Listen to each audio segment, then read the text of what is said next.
I'm not sure this is the best way to do this, but it's the only way that I have. So, oops.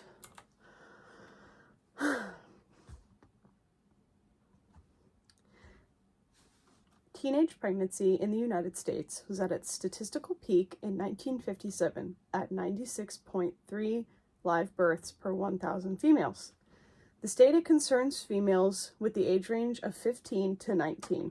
Though seemingly high, at this point in time, it was culturally common for women to be married at 18 and pregnant within the same year.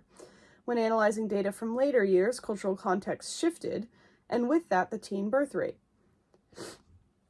The historical low for the teen birth rate was in 2023 at only 13.1 live births per 1,000 females. Cultural and educational values have shifted, and this accounts for the drastic decrease in live births per women. Education rates, methods of contraception, culture, socioeconomic status, and race are the predominant contributing factors to teenage pregnancy today. Wrapped in stigma and shame, in large part due to heavy abstinence only and religious sexual education, teenage pregnancy is a taboo that plagues the education system. Teen mothers are persecuted by both their peers and the education system itself and are more likely to drop out or receive a lesser education because of it. Teen pregnancy rates are currently at an all-time low, due in part to improved access to contraception, better sex education, and expanded healthcare services. There is a strong correlation between the quality of education received and teen birth rates.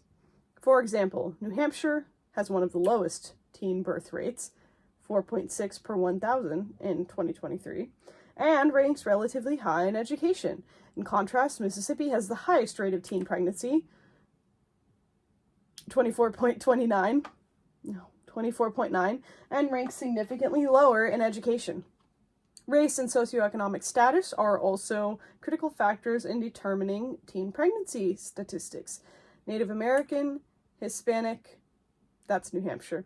Native American, Hispanic, and Black teens experience almost double the pregnancy rates of their white and Asian peers.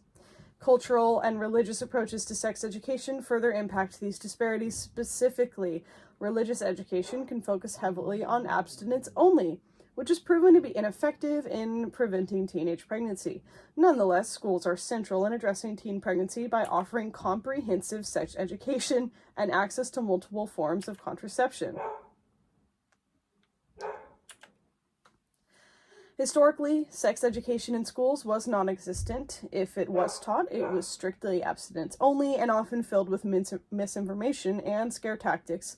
It should come as no surprise that the states that practice primarily abstinence-only education have higher teen pregnancy rates.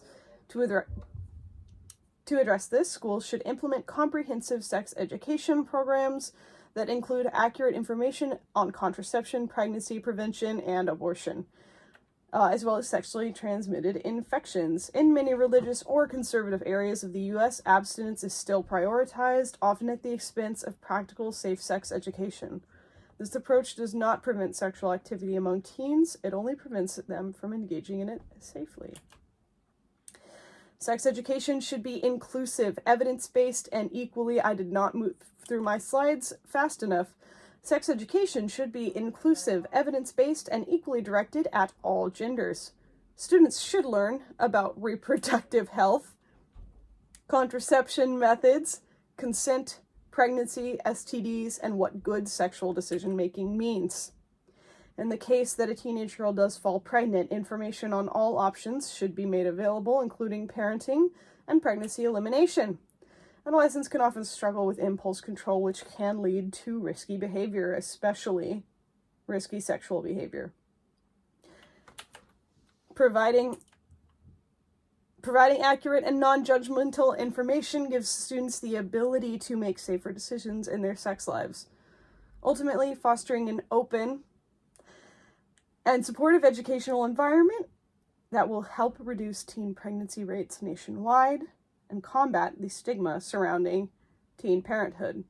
I felt as though I moved through my slides rather quickly, with little conjunction to my words. That is my presentation. Thank you.